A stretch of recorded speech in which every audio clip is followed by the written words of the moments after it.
With his sound, with love, we defy, we defy, we defy, we defy. Il se complaît vraiment dans un espèce de silence le plus total. Il a l'air de savoir où il va en revanche, ce qui est un peu rassurant. Puisqu'il marche à longues enjambées, mettant Suliac derrière vous. Si tu veux avoir la carte la plus adéquate, je te conseillerais de mettre la grande carte. La grande carte de Clifford. J'ai l'œil qui me gratte. Celle qui descend en faisant du bordel. Ouais. Voilà, de passer, donc, pas sur celle du royaume entier, mais sur celle de Clifford. Oui, oui, tout à fait. Voilà, et de zoomer sur ce que j'ai fait, ouais. C'est ce que j'ai fait. Vous suivez un long moment le fleuve, vous suivez son cours, mais sans marcher sur la rive. Hein. Simplement, de temps en temps, à travers le décor, à travers l'horizon, tu vois le serpent bleu du fleuve qui est non loin de là. Vous prenez réellement cap sud-ouest, direction des montagnes, droit vers les montagnes.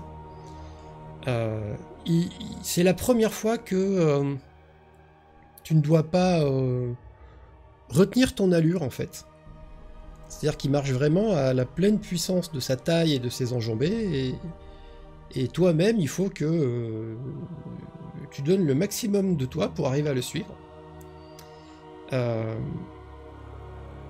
Ce qui te surprend le plus peut-être, c'est que alors certes il est parti avec sa hache, mais il n'est pas parti avec un sac à dos, du matériel pour dormir, en fait, le truc qu'on fait classiquement quand on part loin, en quelque sorte, et que ça n'a pas l'air ni de le gêner, ni de l'inquiéter. Vous marchez jusqu'à ce que il soit à peu près 16 heures. Moment où un bruit venant de son ventre à lui, et également du tien, parce qu'il s'est pas arrêté pour midi, retentit, et où il stoppe. Il semble regarder autour de lui à la recherche de quelque chose, et puis te dit on va s'arrêter là, je vais chasser. Tu veux pas une ration? Une quoi? J'ai à manger avec moi. Je peux partager si tu veux. Il regarde ce que tu lui montres. Il a l'air de douter que ça soit mangeable. Il te dit non, non, je vais chasser. Garde ton truc. Ok. Il te laisse. T'as l'impression d'être dans le Seigneur des Anneaux, au sommet d'un col, avec une vue vertigineuse et un drone qui tourne autour de toi à 360. Un peu exposé peut-être. La végétation n'a pas encore commencé à tout recouvrir. Donc tu vas te caler contre un rocher pour essayer de ne pas être aussi visible qu'un phare en haut d'une falaise. Et attendre qu'il revienne en mangeant ta ration. Il revient. Certes. Il revient, il a mis la main sur... Alors, une biche ou un cerf, tu sais pas trop, parce qu'il manque la tête. D'accord. D'assez bonne taille sur ses épaules. Qu'il va devant toi dépecer, dont il va récupérer des morceaux, il va en balancer d'autres, et en fait il se confectionne ses rations. Et il y en a pas mal pour le coup, et à un moment il te regarde et il te dit t'es sûr t'en veux pas? Oh bah si t'en as en trop, je suis pas contre. Bah, comme il est en train d'en jeter, pour pas s'alourdir, il te prépare fraîchement. Alors, tu as déjà mangé, donc du coup, tu vas peut-être pas te jeter dessus, mais au moins de quoi manger ce soir, bien plus frais que tes biscuits secs et ta viande séchée. Et tu confirmes, hein, il est doué. Il est sacrément doué. En chasse, en tout cas. Ah bah c'est clair, pour amener une proie de cette taille aussi vite. Il doit bien connaître la région, il devait savoir où aller. Et il doit avoir un score pas dégueulasse en chasse. Il mange rapidement et en silence, jetant de temps en temps des petits regards autour de lui. Comme s'il essayait de voir au loin s'il distinguait pas des mouvements anormaux, quoi. Et il prend à peine un quart d'heure pour manger, et puis il se relève et, présumant que tu vas le suivre, se remet en route en direction des montagnes. Ouais, je m'y attendais un petit peu, ouais. Auquel vous arrivez quand la nuit tombe. Vous n'avez pas encore commencé à attaquer le côté c'est super pentu et c'est très compliqué. Il a l'air décidé à s'arrêter avant, peut-être pour attaquer ça de bon matin à la fraîche, quoi. Il cherche rapidement un endroit où s'abriter, trouve l'équivalent d'une fissure dans la roche, suffisamment grande pour que vous passiez. Alors l'intérieur n'est pas très spacieux, hein, vous êtes un petit peu en file indienne, mais il y a de quoi s'allonger au sol, et pour le coup, pour vous trouver, faut être sacrément balèze. Et te dis juste, on va pas faire de feu trop. Pas de souci. Ok. À demain. Il se met dans son coin et il commence à boulotter son petit... ses petits chicken wings ouais. dedans. Pareil, hein. Moi je profite de ce qu'il avait préparé. C'est super bon. Il n'y a pas la compétence cuisine, mais oui, franchement, pas mauvais. Tu comprends pourquoi il est parti sans ration, c'est qu'en fait il a très largement les connaissances techniques pour... T'as même l'impression qu'il a mis peut-être des herbes aromatiques, quelque chose dans ce goût-là. C'est vraiment de l'améliorer, quoi. Ça donne envie, là, j'ai envie de barbac. Ben écoute, il se roule dans la pelisse qu'il a sur lui, qui va lui servir de sac de couchage, et il a l'air de s'endormir en claquant des doigts. Bah écoute, moi je vais tâcher de dormir aussi bien que possible, donc je vais peut-être faire un petit jet en survie pour essayer d'améliorer ma nuit. Eh ben tu passes une bonne nuit, figure-toi. Super. Oui, car vous ne faites pas de tour de garde. Tu as mangé. Il n'y a juste pas de feu. Mais c'est sans encombre que tu te réveilles en proie à un léger doute. Quand tu ouvres les yeux, ça bouge. Or, dans ton esprit, tu étais allongé dans une anfractuosité. Or là, oui, tu as... ça ballotte. Je regarde autour de moi, qu'est-ce qui se passe? Tu ouvres les yeux, tu vois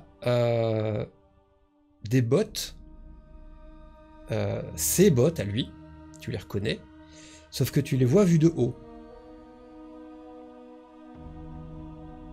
Ses bottes à lui vues de haut? Tu es sur son épaule. Il est en train de me porter. Il semble en train de te porter. Mais je suis attaché, je suis pas attaché. Tu as l'air attaché. D'accord, ok. Je vois.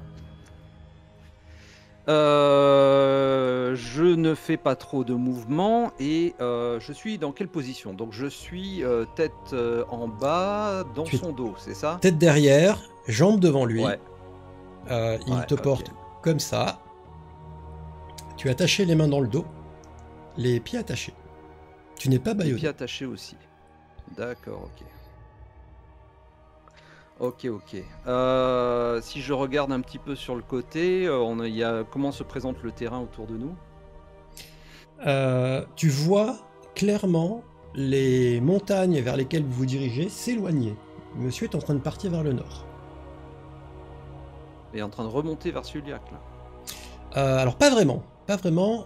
Tu dirais que c'est comme s'il se dirigeait vers le lac, en gros. D'accord. Donc nord-ouest, on va dire. Ok. Ok.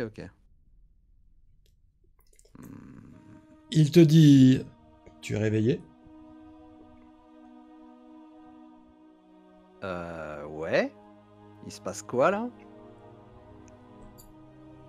On va voir des amis. Ah, on pouvait aller voir des amis sans avoir besoin de m'attacher, hein. Non.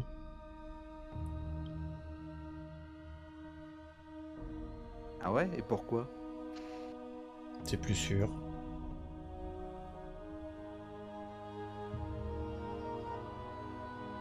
Plus sûr pour eux ou plus sûr pour moi?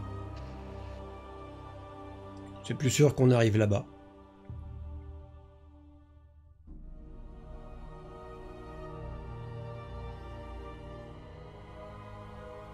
Je suppose que si tu m'as attaché, c'est parce que tes amis sont ceux que je cherche? Non. Ah. Mais je sais pas bien qui sont ceux que tu cherches. Je crois que tu cherches pas les bons. Mais tu as peut-être des réponses pour nous. Tu sais, hein, t'es pas obligé de me trimballer comme ça, hein. Je te suivrai quand même. Ce sont les ordres. Et je vais devoir te faire manger quelque chose tous les soirs aussi.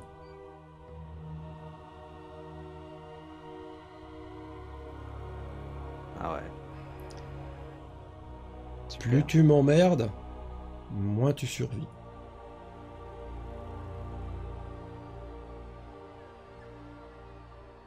Ouais, bah écoute, on verra bien où tu m'emmènes alors. Il marche vite, et il est vraiment fort, vraiment. Pour pour me toi, trimballer comme ça sur son dos, ouais. vous jouez dans la même cour, hein. Vous jouez clairement dans la même cour, peut-être même un peu plus que toi, parce que peut-être que c'est sa vie au plein air, hein. Peut-être que techniquement, avec le métier qu'il fait par rapport au tien, il a plus de facilité, mais oui. Tu le recrutes très bien. Si t'étais pas sur son dos, tu le recrutes très bien. Tu n'as sur toi, tu pourras le tester quand l'heure de manger sera venue, hein, qu'il va te nourrir. Tu n'as plus ton sac, tu n'as plus tes armes, tu n'as plus ton argent. En fait, tu es. S'il avait pu te mettre en slip, il t'aurait mis en slip. D'accord. Mais tu as tes vêtements. C'est déjà bien. Il te nourrit comme un petit bébé. Alors, je poserai à l'occasion la peux. question de mais t'as fait quoi de mes affaires? Elles nous attendent là où on était. Ok. Si tu reviens, elles sont à toi. Si tu reviens pas, elles sont à moi. Ok.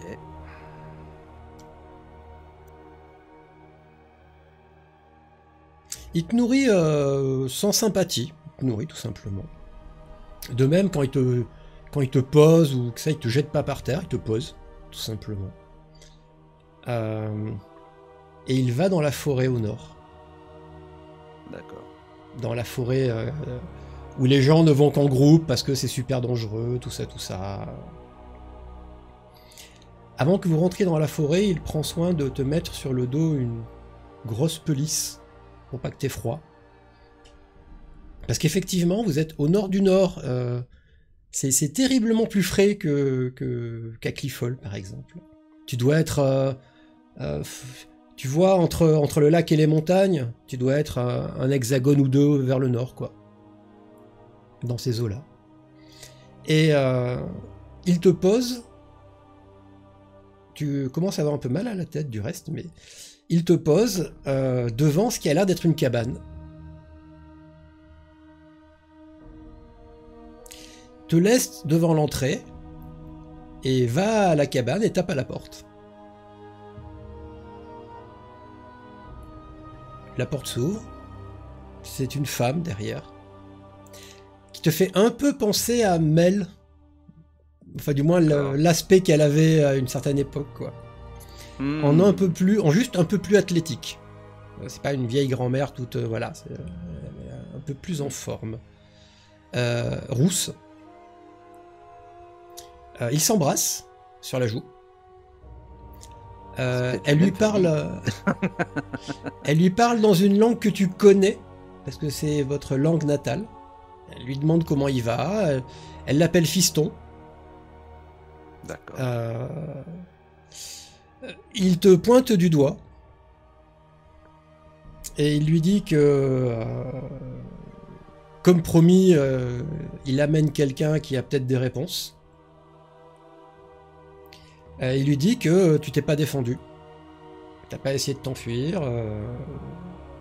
Voilà. T'es réglo, mais voilà. Tu n'as rien tenté. Elle lui dit d'aller se restaurer dans la cabane et elle s'approche de toi. Tu la qualifierais de chamane, peut-être. Parce qu'une fois qu'elle s'approche, tu vois qu'elle a effectivement tout un tas de symboles, tout un tas de gris-gris, de petites choses accrochées un petit peu partout. Vous continuez la conversation en langue locale. Voilà. Comment te portes-tu? Eh bien, je dirais que j'ai été plutôt bien porté. Mon fils est fort. Mais je vais bien. J'ai remarqué. Je suis navré pour toi. Rien de grave pour l'instant. Tu es ici dans la forêt. Tu es ici dans notre forêt. Je vais te détacher. Tu auras l'occasion de t'enfuir. Si tu t'enfuis, mes fils te poursuivront. Et ils connaissent la forêt.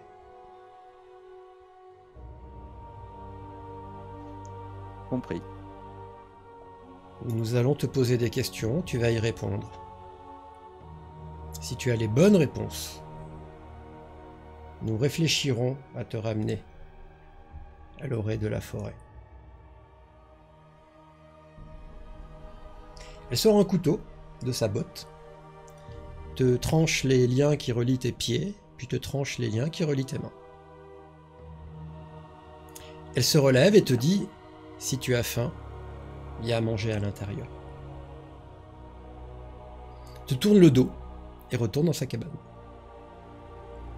Là, je la suis. Tu rentres. Ouais, c'est comme chez Mel, c'est plein de bordel, inexplicable, ça pue. Elle doit être herboriste parce qu'il y a des herbes que tu as déjà vues dans plusieurs endroits, y compris chez Altea. Ton camarade de voyage est en train de bouffer comme un porc en se servant de ses doigts dans une écuelle. Et effectivement, il y a une marmite sur le feu avec à manger, ça sent assez bon. Ouais, bah, on va manger. Vous mangez. De temps en temps, il te jette des petits regards pour savoir comment ça va, tu vois, le côté... Ouais. Est-ce que t'es énervé qu'est-ce qui va se passer Ah. Il est un peu sur le qui-vive, quoi. Ouais, mais j'essaye de rester aussi neutre que possible, hein, parce que je suis dans l'expectative. Tu manges. Voilà. Et Est-ce puis, que c'est bon? Ouais, c'est pas mal du tout. Franchement, c'est pas mal Bah, du je tout. leur Ça, dis, c'est bon. C'est les herbes qui font tout, te dit-elle. Et puis elle dit à son fils d'aller faire un tour, voir ses frères. Qu'elle va rester avec toi pour parler. Et il s'en va. Après avoir vérifié d'un coup d'œil que il n'y avait pas de souci, on va dire. Et il s'en va, et c'est curieux parce qu'il s'en va en courant. Ce qui est un peu bizarre. T'as l'impression de voir un gamin qui va jouer dans un bac à sable.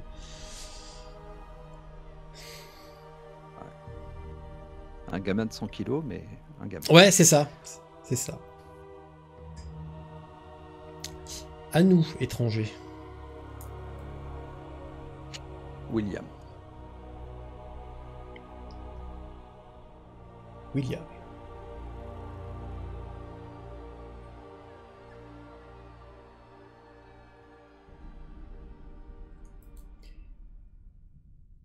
Mon fils m'a dit que tu cherches les déserteurs.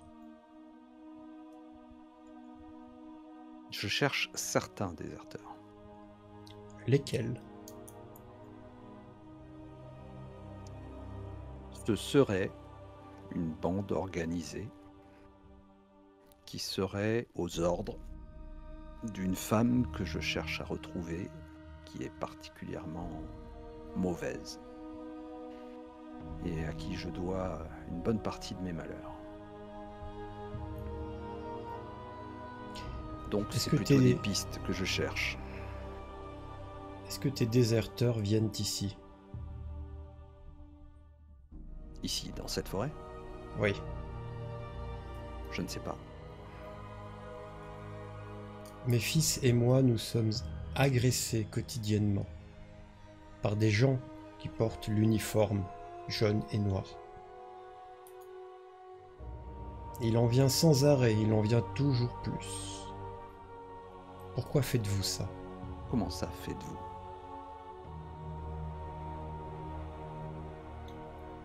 Vous vous promenez avec un homme qui porte l'uniforme jaune et noir. Ah, il n'a rien à voir avec eux. Il est venu mener une enquête. Oui, tout à fait.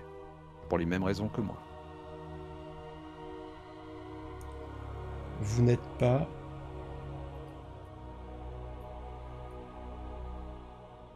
au courant de pourquoi les vôtres viennent ici. C'est ça que tu me dis. C'est pas le même groupe, c'est pas les mêmes gens.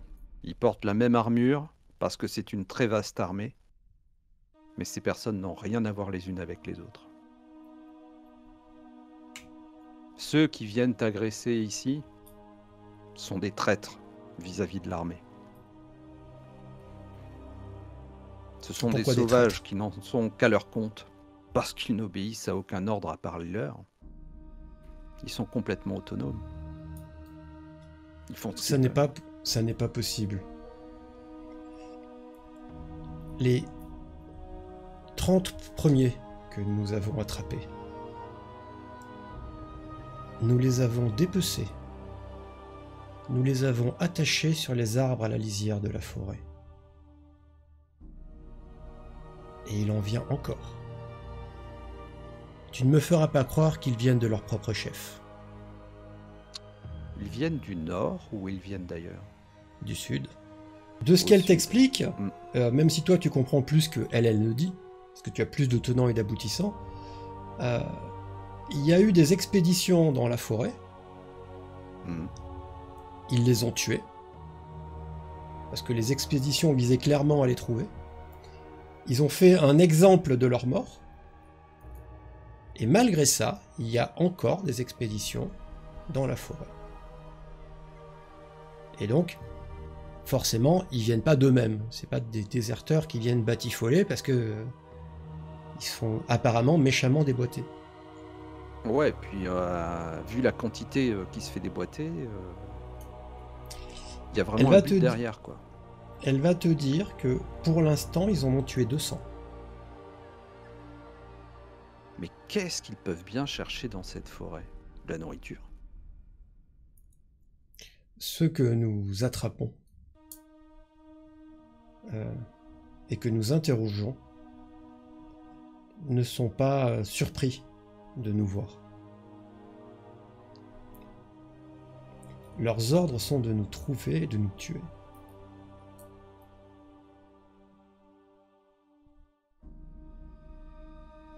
Nous voulons juste savoir quel pourquoi. danger vous pouvez bien leur représenter?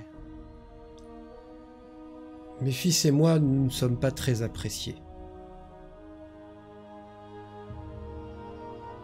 Les bois sont à nous.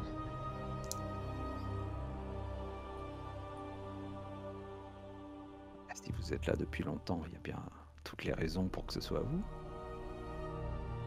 Nous n'avons pas laissé. Bien y chercher. Nous n'avons pas laissé les gens nous mettre dehors, même s'ils tentent depuis des années. En tout cas, ça n'est pas en envoyant des soldats 10 par 10 ou 15 par 15 que mes fils et moi, nous allons avoir peur.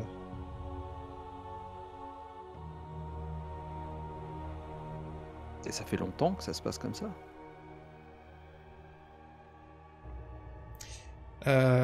Alors, elle va te donner à peu près une date. Tu as conscience qu'elle ne doit pas avoir un calendrier dans la tête, la nana. Non, mais peut-être ça des lunes. correspond. Ça fait combien de lunes que ça arrive? Ça correspond à peu près au moment où enfin, vous avez défait Enguerrand. D'accord. Nous pensions que votre armée continuerait sa route. Et nous avions en projet de la laisser passer jusque l'autre pays.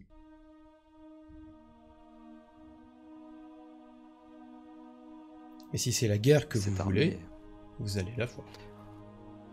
Alors déjà, c'est pas nous. Je n'ai rien à voir avec eux. Et ce que tu me dis là est surprenant. Cette armée n'est pas là pour ça, normalement. On nous a dit que si. Eh bien, c'est quelque chose que j'apprends. Mes amis sont partis pour aller se renseigner auprès de cette armée, justement, savoir un petit peu ce qu'ils font là, quels sont leurs buts. Ils seraient intéressés de savoir ce que tu viens de me dire. Le seul moyen pour qu'ils apprennent, c'est que tu partes d'ici. Je partirai peut-être. On verra ce que cette discussion pourra apporter. Et ta phrase est ponctuée par un hurlement de loup dans la nuit, suivi par un deuxième, un troisième, quatrième. Et ton hôtesse tourne la tête vers le dehors avec une sorte de sourire charmé.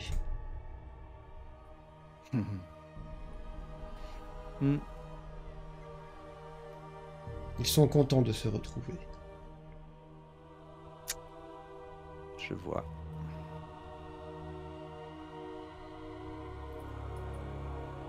Après, je ne peux pas te donner plus d'assurance que ma parole, mais je ne suis pas là pour vous, et moi et mes amis ne sommes pas vos ennemis.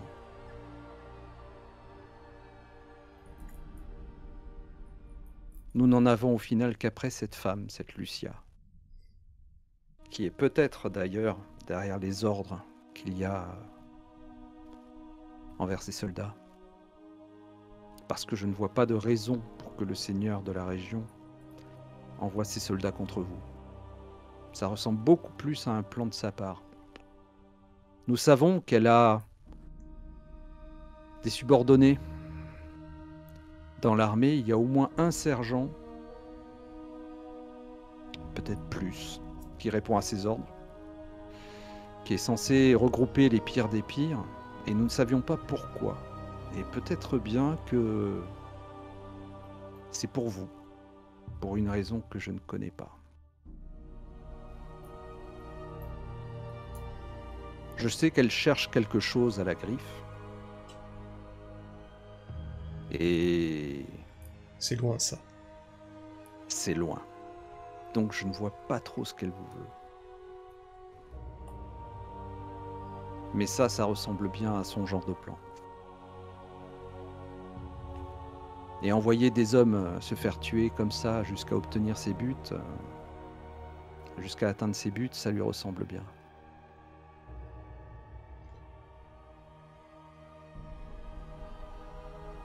On a tenté de nous mettre en garde. On nous a dit que notre présence dans ces bois n'était plus désirée. On nous a prévenus.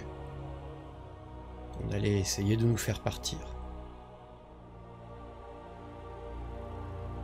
Et qu'il faudrait se défendre.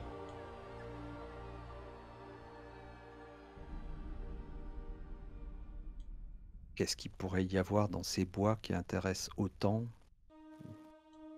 une magicienne diaboliste? Elle est sympa, ta copine. Ah, on se choisit pas ses ennemis.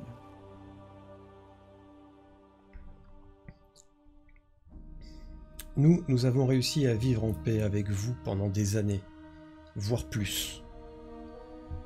On a choisi de se retirer ici. On n'ennuie personne. On ne chasse personne sauf ceux qui vont trop loin. Et ils le savent à Suliac. Ils savent qu'il y a des endroits où il ne faut pas s'aventurer. Et ils ne le font pas. Et ceux qui ne croient pas en nous ne rentrent pas.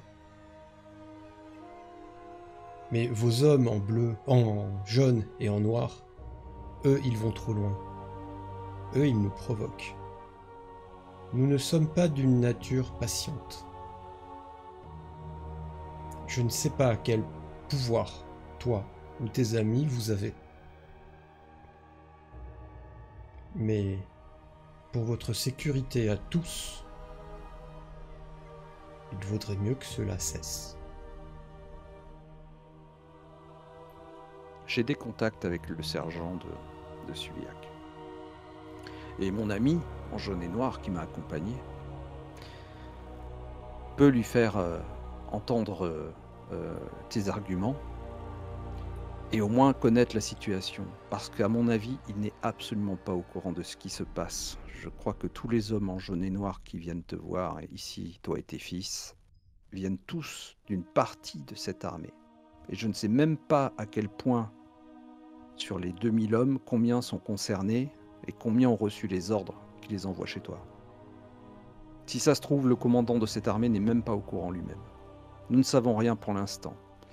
Ce que je sais, c'est que cet homme est redevable à quelqu'un qui était lié de façon extrêmement proche à la magicienne dont je te parlais. Est-ce qu'il lui obéit aussi? Je ne le sais pas encore. Mes amis pourront peut-être le savoir en lui parlant. À quel point l'intégralité de cette armée ou une partie simplement est dans ses plans, je ne le sais pas.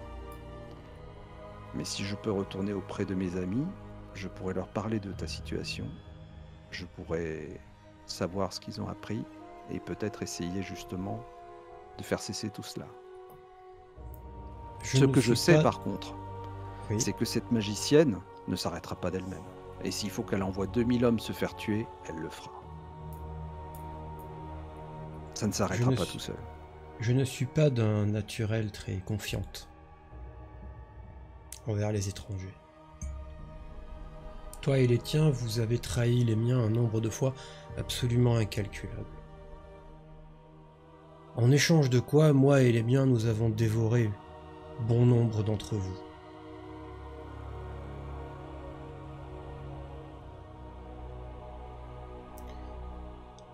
S'il y a un espoir que cela cesse, je vais essayer de le saisir. Parce que ce que tu dis tient la route. Je ne voudrais pas te menacer en vain. Et elle suspend sa phrase. Un hurlement de loup lui fait dresser l'oreille. Et elle te dit ne bouge pas de là, il y a quelqu'un. Et elle sort de la cabane. Je ne bouge pas de là. Ta, quel joli endroit. Tu repères quelques couteaux qui pourraient servir d'armes, par exemple. Ouais, mais non. Qui brillent, qui tournent sur eux-mêmes. Oui, mais non, en fait, non. La porte de la cabane s'ouvre. Une silhouette habillée en noir, encapuchonnée de noir, avec du maquillage noir sur le visage, rentre à l'intérieur, rapidement, sans refermer la porte, et te fait signe de venir. Vous êtes qui? On s'en va. Dépêchez-vous. Il a l'air de regarder un peu nerveusement dehors. Non. Dépêchez-vous. Vous êtes qui? Je suis celui qui vient vous sortir de ce guêpier. Pour l'instant, ça va. Mais vous... Pour l'instant, ça va. Ils vont vous manger. Ils te jettent une fiole. On verra. Ils te jettent une fiole. Ils te disent, mettez ça sur vous. Ils vous sentiront pas. Qui vous envoie? Personne. Alors pourquoi vous viendriez me chercher? Parce que je vous ai laissé mettre dans la merde et que je vous ai suivi jusqu'ici. Et que vous et moi, on a appris plein de choses intéressantes. Et que maintenant, il est temps d'y aller. Allez! Si personne vous a envoyé, qu'est-ce que vous foutez là? Écoutez, je compte jusqu'à 3. À 3, je m'en vais parce qu'ils vont revenir. Et il fait le signe dans les airs pour pas compter à haute voix. Et te laisse 3 secondes pour décider s'il repart tout seul ou si tu pars avec lui. Non, je reste là. Il s'en va. Ah, t'as gagné une petite fiole bizarre. Bon, ok. Cool. Ouais. Elle revient un quart d'heure plus tard, peut-être. L'air un peu dépité, désappointé. Et te dit... il est parti. Il a une troll d'odeur étrange. Ouais, ça vient de ça. Mais je lui montre la fiole. Il est venu ici. Elle sent. Quelqu'un qui nous connaît. Bah, il savait où était la cabane. Il savait que j'étais là. A priori, il aurait entendu une bonne partie de ce qu'on s'est dit. Et je ne sais pas qui c'est, ni qui l'a envoyé, ni quels sont ses buts. Mais il voulait que je vienne avec lui.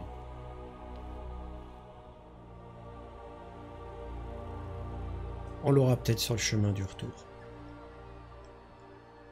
D'ici, on ne peut rentrer qu'à Suliac. On verra s'il est si doué que ça.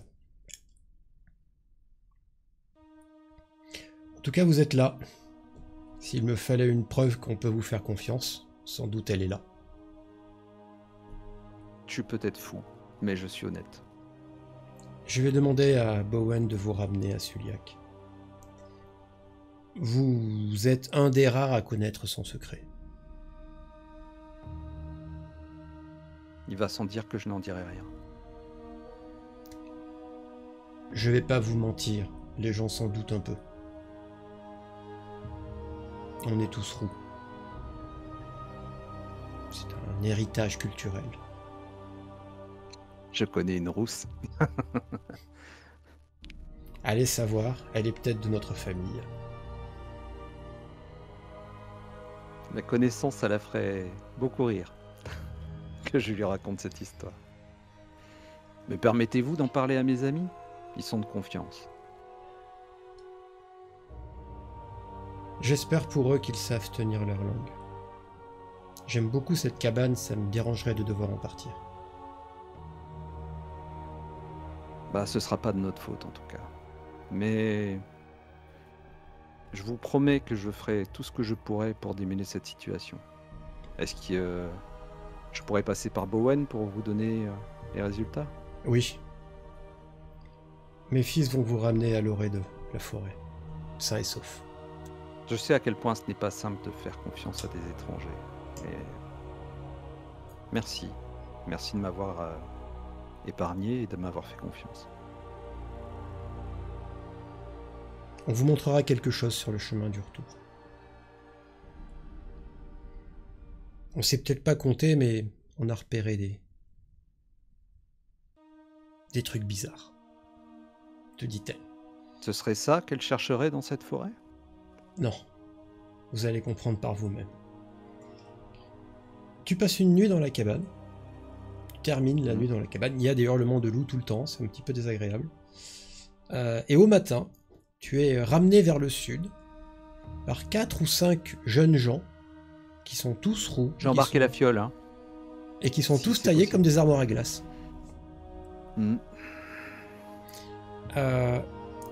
Et qui ont l'air assez, pardon pour le terme, mais bestiaux. Dans leurs attitudes, mais qui ont l'air quand même assez joueurs, entre eux. Pas avec toi, mais entre eux. Je suis admiratif. Tu parviens, donc une journée et demie plus tard, parce qu'ils voyagent vite, c'est con, à la petite montagne qui est toute seule au-dessus de Suliac, là, qui s'embête. D'accord. qui s'appelle la dent du loup. C'est que nous ne sommes pas loin du campement de l'armée, là, pour le coup. Non, effectivement. Et ce qu'il voulait te montrer, en fait, c'est que selon le planning qu'ils ont compris, il y a une troupe d'une quinzaine de gardes qui, elle, est en train de cheminer vers le nord, en direction de la forêt. Armée, qui marche... Ouais. Et ils peuvent me dire de quel campement ils viennent, en fait? Parmi les 20 campements. De l'armée. De l'armée, c'est tout. Ça pas plus. Pas d'un campement en particulier? Non, non, non, c'est pas à tour de rôle, mais pas loin, quoi. D'accord. D'accord. Ils sont pas au courant que tous leurs potes sont pas revenus? Personne leur a dit qu'il y avait des dépecés à l'entrée de la forêt? Ben non, puisqu'il y a des déserteurs. Ouais, évidemment, ouais. D'accord.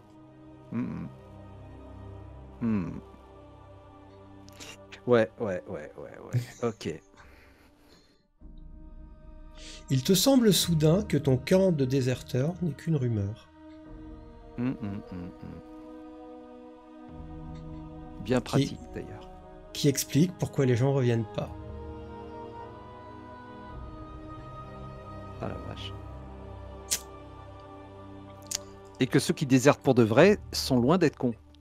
Et ceux qui désertent pour de vrai, c'est les petites bandes à 3 francs 6 sous, qui sont les premiers à aider à répandre la rumeur et qui attendent limite d'être contactés. Contactez-nous, on est des déserteurs, et personne ne les contacte. Eh oui. Mais qu'est-ce qu'elle peut bien chercher dans cette forêt?